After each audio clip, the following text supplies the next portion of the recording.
1978, Jimmy Carter, président des États-Unis, réunit les chefs d'État égyptiens et israéliens, Anwar el-Sadat et Menahem Begin, pour sceller la paix entre leurs deux pays. Le dictateur roumain Ceausescu est l'invité d'honneur de la reine Elisabeth. En Italie, les Brigades rouges enlèvent puis assassinent l'ancien Premier ministre Aldo Moro. La révolte populaire menée par l'ayatollah Khomeini menace le trône du Shah d'Iran. À Rome, un cardinal polonais est élu pape. Jean-Paul II devient ainsi le plus jeune pape de notre siècle. En novembre, le député Leo Ryan se rend au Guyana, en Amérique du Sud, accompagné d'une équipe de journalistes. Il enquête sur les agissements du révérend Jim Jones, accusé par la presse américaine de réduire en esclavage plus d'1 millier de ses fidèles. Le lendemain, alors qu'il s'apprête à regagner les États-Unis, Ryan et 3 membres de son équipe sont abattus sur la piste de l'aéroport.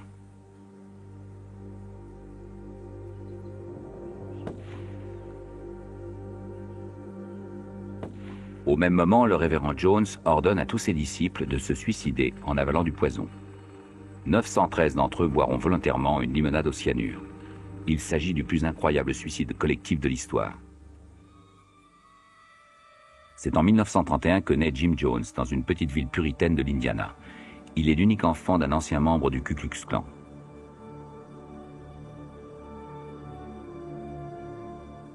À 12 ans, il rédige ses premiers sermons enflammés et se destine à la vocation de pasteur. Il se marie à 16 ans. Plus tard, il est nommé à la tête de sa première église. La communauté conservatrice de ses fidèles désapprouve ses discours trop politiques. Révoqué, il fonde à 22 ans sa propre église. Il réunit ainsi autour de lui une véritable assemblée multiraciale et se présente comme le défenseur des minorités. Il adopte 8 enfants noirs et coréens.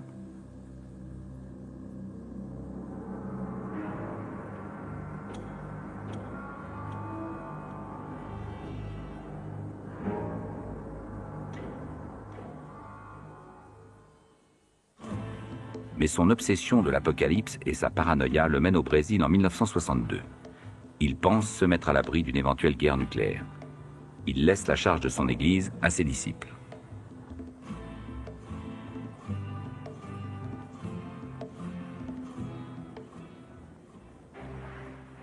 De retour aux États-Unis 2 ans plus tard, il emmène ses disciples en Californie. Ces derniers lui abandonnent aveuglément tous leurs biens.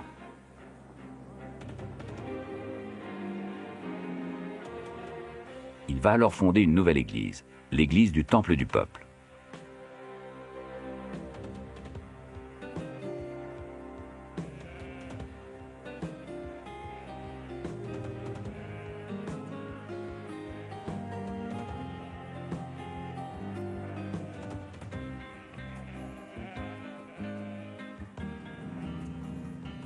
D'un petit village, la communauté s'étend à San Francisco et à Los Angeles.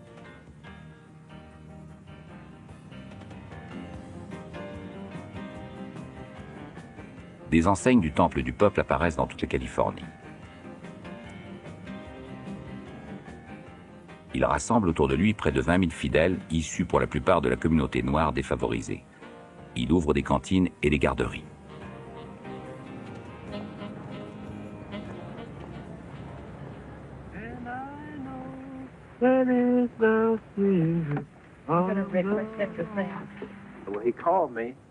Le révérend Jones m'a appelé plus tard et m'a demandé pourquoi je n'étais pas revenu au temple. Alors j'y suis retourné et il m'a offert à manger. Jim Jones s'occupe avec ferveur des déshérités. Pour attirer de nouveaux fidèles, Jim Jones n'hésite pas à organiser des guérisons miraculeuses et déclare être la réincarnation de Jésus-Christ. Par des discours mêlant habilement idéalisme et marxisme, il manipule et fascine ses fidèles qui lui cèdent toutes leurs richesses.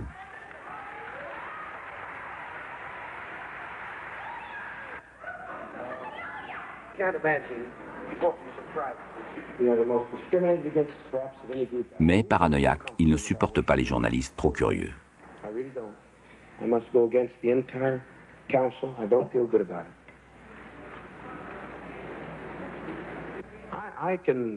Je n'ai peur de rien. Vous pouvez me filmer autant que vous voulez, mais je ne veux pas que les caméras soient braquées sur mes fidèles. Tout ce que je dois à mon peuple, c'est d'être un bon pasteur, ce que je suis. You want to go out and tell them something that I stand for about social action, social justice, ask me your questions, and I'll tell you right straight from the shoulder where I stand. You want to get out there? I'll tell you. Il prêche le changement social par l'amour chrétien. Jones est un pasteur charismatique et ses offices sont de véritables spectacles.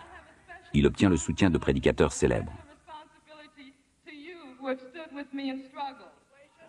Fort de l'appui de plusieurs milliers de ses disciples, son influence politique s'étend.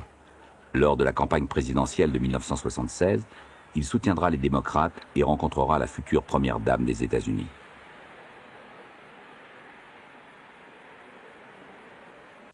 Courtisé par les politiciens locaux, il devient membre de la commission au logement de la ville. Pourtant, des journalistes l'accusent de faire subir à ses fidèles de mauvais traitements physiques et d'étranges pratiques sexuelles.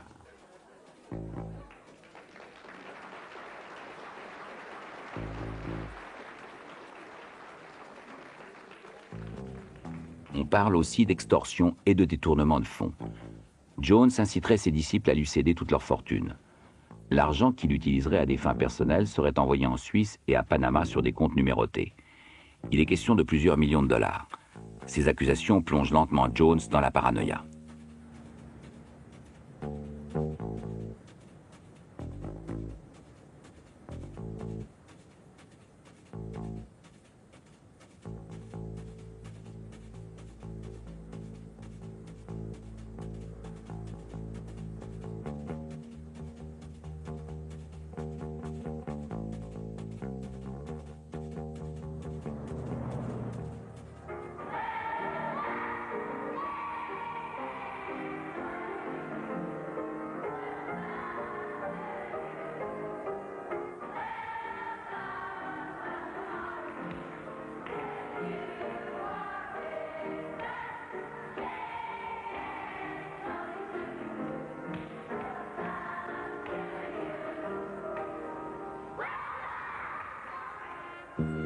Mais le soutien politique dont il jouit le protège de ces accusations. Les services sociaux lui confient même la garde de plus d'une centaine d'enfants.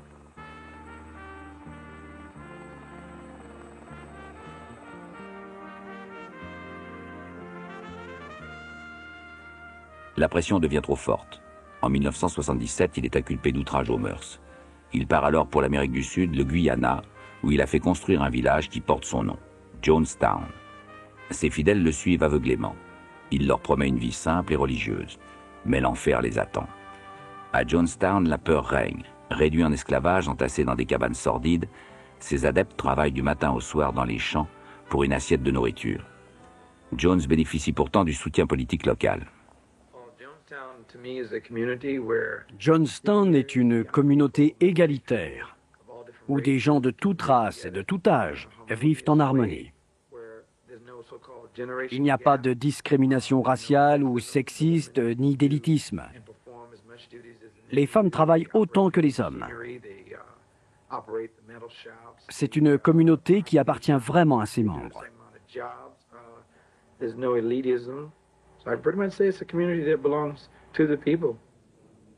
Pourtant, d'anciens fidèles vont bientôt révéler l'horrible vérité. La peur règne à Jonestown. Nous sommes soumis à une discipline de fer et nous devons tous obéir à Jones. Il exige des enfants qu'il l'appelle papa. Les châtiments corporels y sont fréquents. Quiconque enfreint les règles établies par Jones subit jusqu'à 75 coups de fouet. Les enfants sont dénoncés, puis punis sans aucune pitié. Battus, on les place devant un micro pour que toute la communauté entende leurs cris de douleur. Parfois on les emmène, puis on les jette dans un puits où il fait noir, et on les plonge brusquement dans l'eau pour les empêcher de respirer, jusqu'à ce qu'ils implorent pardon. C'est une punition que l'on nomme la punition du grand pied.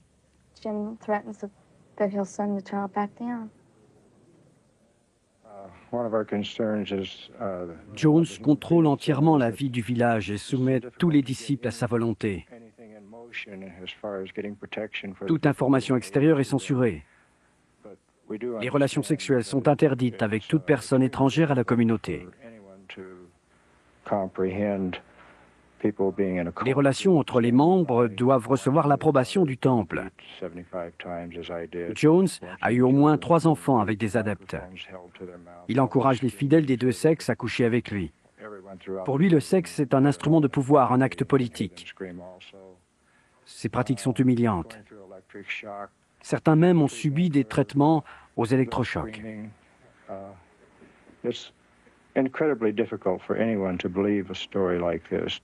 On parle à nouveau de fraude et de détournement. Jones extorquerait les pensions des membres âgés de la communauté.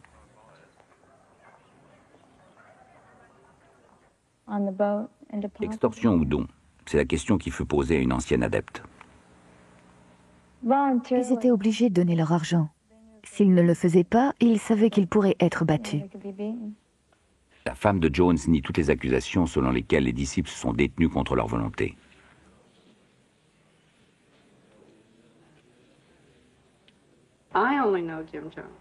Jim Jones est un homme d'une grande humanité. Il se bat contre la pauvreté et le racisme. Il défend les déshérités et se bat pour leur bonheur. Je le connais depuis presque 30 ans maintenant. Je lui fais totalement confiance. Je ne serais pas ici si je ne croyais pas en lui. Je ne suis pas une disciple aveugle.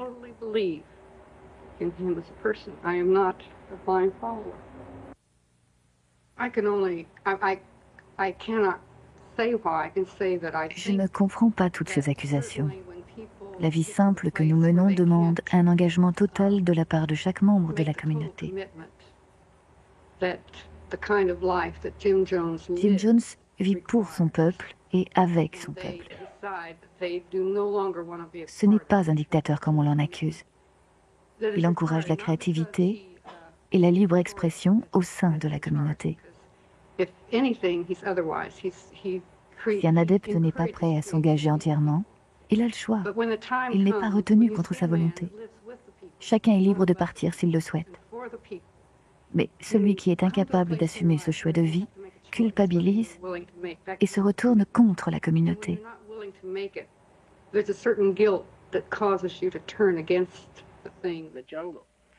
Pourtant, l'inquiétude grandit. Le père d'une adepte raconte. Ma fille m'a parlé d'étranges répétitions d'un suicide collectif.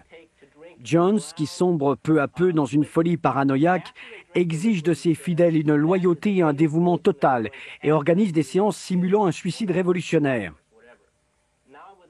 Il fait croire à ses disciples qu'ils avalent du poison, prêchant le salut par la mort. Ce sont ce qu'il appelle les nuits blanches. Il faut mourir pour l'utopie socialiste. Et presque tous ses fidèles le font volontairement, avec enthousiasme. Elle m'a raconté aussi que des équipes surveillent le village. C'est par la peur que Jones maintient la discipline.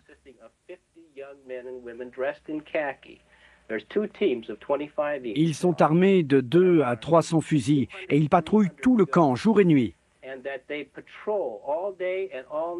Jim Jones a déclaré publiquement que personne n'a intérêt à s'échapper d'ici parce qu'il serait abattu. L'avocat de la secte balaie ces accusations. Il n'y a pas de garde de sécurité à Jonestown. Et il n'y a pas d'armes à Jonestown? Je n'ai vu aucune arme. Vous pouvez y aller et vous en rendre compte par vous-même. J'espère que vous pourrez y aller. Le député Leo Ryan va accepter l'invitation. Il part pour Jonestown avec une équipe de journalistes. Sous la menace de suppression des fonds qui lui sont accordés par le gouvernement américain, Jones autorise cette visite officielle.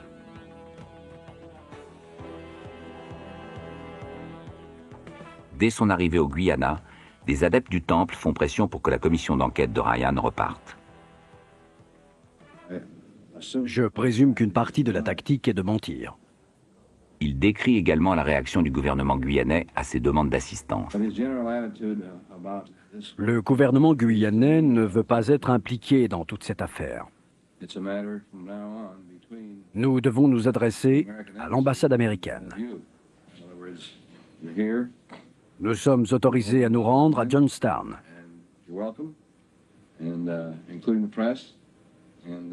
Mais les autorités espèrent que ce sera la dernière fois qu'elles auront à s'occuper de ce problème. Le député Ryan demande alors assistance à l'ambassade américaine. L'ambassadeur américain refuse d'être l'intermédiaire entre le gouvernement et la communauté du Temple.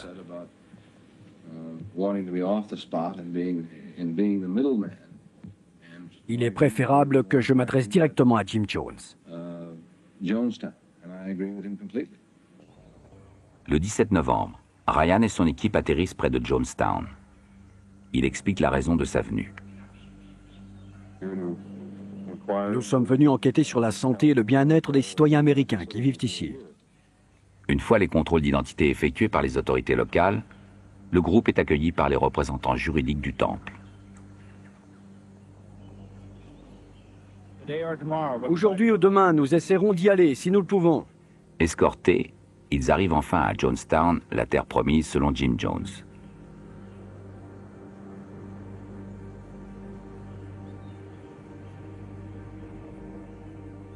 Là, on leur a préparé une minutieuse mascarade. Une crèche bien tenue. À Johnstown, tout le monde semble heureux. De joyeux danseurs. On danse, on rit. Oui, je suis très heureuse. Des membres satisfaits qui nient être retenus contre leur volonté. Personne, en effet, ne semble être retenu contre sa volonté. Eh bien, je suis très heureuse ici. Je ne sais pas que faire d'autre pour les en convaincre. Je viens de parler à mon frère durant plusieurs heures.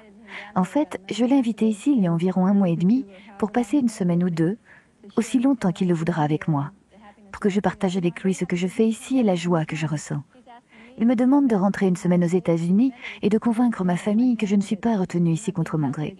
Je ne compte pas y retourner pour convaincre qui que ce soit, parce que je sais que je suis heureuse ici et je sais ce que je veux. Au début, Ryan semble accepter tout ce qu'on lui montre et son discours fait baisser la tension. Je peux vous dire maintenant que d'après les 2 conversations que j'ai déjà eues avec des personnes ici, il y a des gens ici qui pensent que c'est la meilleure chose qui leur soit jamais arrivée de toute leur vie. La salle applaudit spontanément. Mais au bout de quelques heures, Ryan et son groupe se rendent compte que Jim Jones a tout mis en scène pour eux. Le lendemain matin, le bel édifice commence à s'écrouler.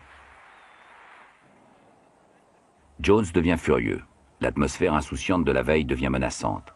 Ryan lui montre le message qu'il a reçu. Quelqu'un m'a passé ce message.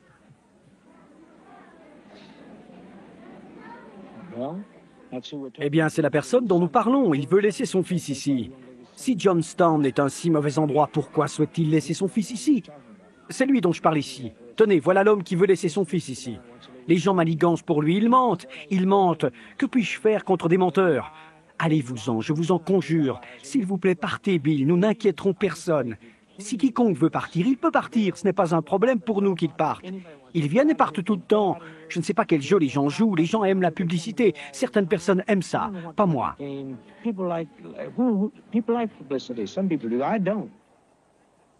Jones se montre cynique sur la façon dont le groupe va relater sa visite.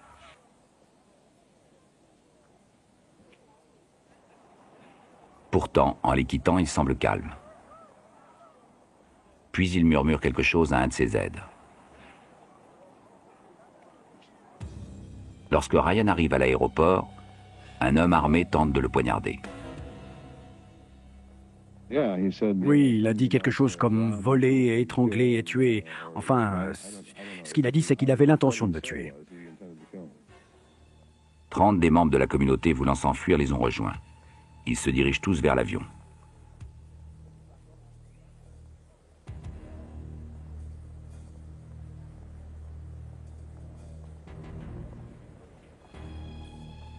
Ryan serre la main du pilote. Alors que le groupe patiente, un tracteur et une remorque apparaissent derrière eux. Quand soudain, une vingtaine d'hommes armés ouvrent le feu.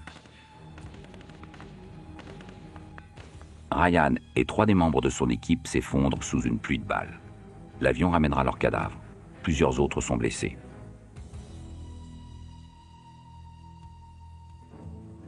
Entre-temps, à Jonestown, Jim Jones rassemble ses fidèles. Il leur apprend l'assassinat de Ryan et leur dit que pour éviter un châtiment inévitable, ils doivent tous mettre fin à leur jour.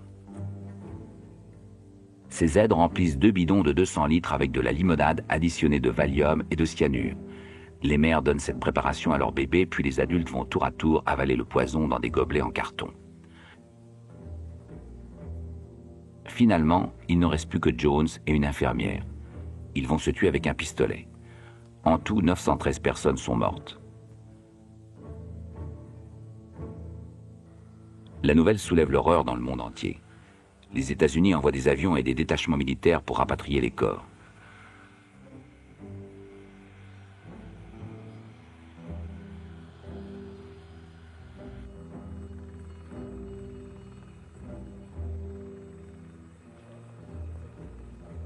Ce n'est que petit à petit qu'apparaît l'étendue du suicide collectif. La plupart de ceux qui pénètrent alors dans Jonestown ont peine à comprendre ce qui s'est passé.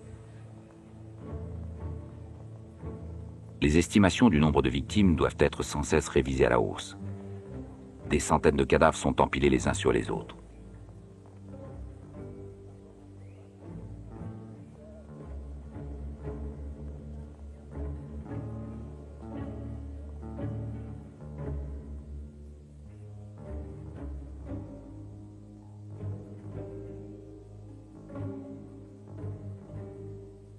Il reste quelques survivants qui vont raconter leur histoire.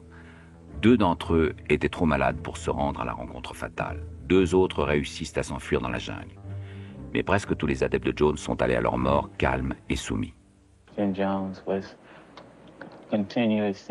Jones nous répétait sans cesse que nous devions mourir avec dignité.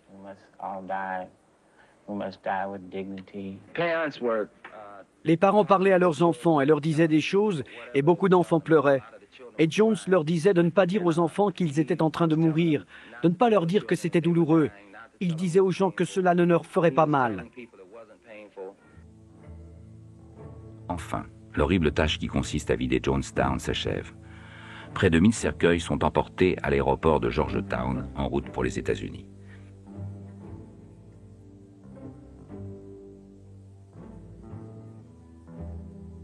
Parmi eux se trouve le corps de Papa, qui a persuadé tant de gens de le suivre jusqu'à la fin.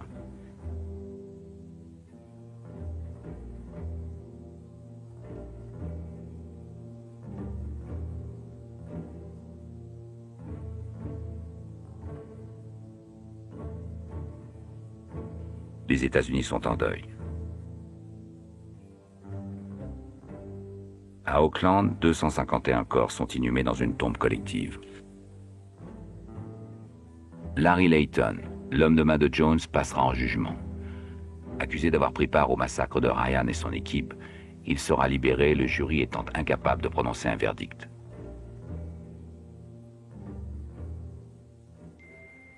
Comment un homme a-t-il pu pousser près de 1000 personnes au suicide? Comment un homme pouvait dominer à un tel point la volonté de disciples devenus trop dociles? Excepté 30 de ses fidèles qui ont souhaité s'enfuir, tous se sont donné la mort volontairement à sa demande.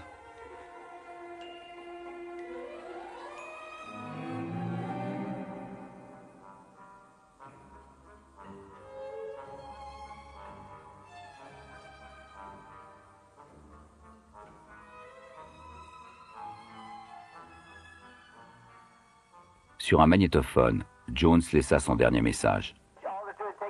Dire que vous avez pris une boisson pour vous endormir. Voilà ce qu'est la mort, un sommeil. La vie à partir du sommeil. Nous sommes devenus fatigués. Par ce suicide, nous prenons part à un suicide révolutionnaire protestant contre les conditions d'un monde inhumain.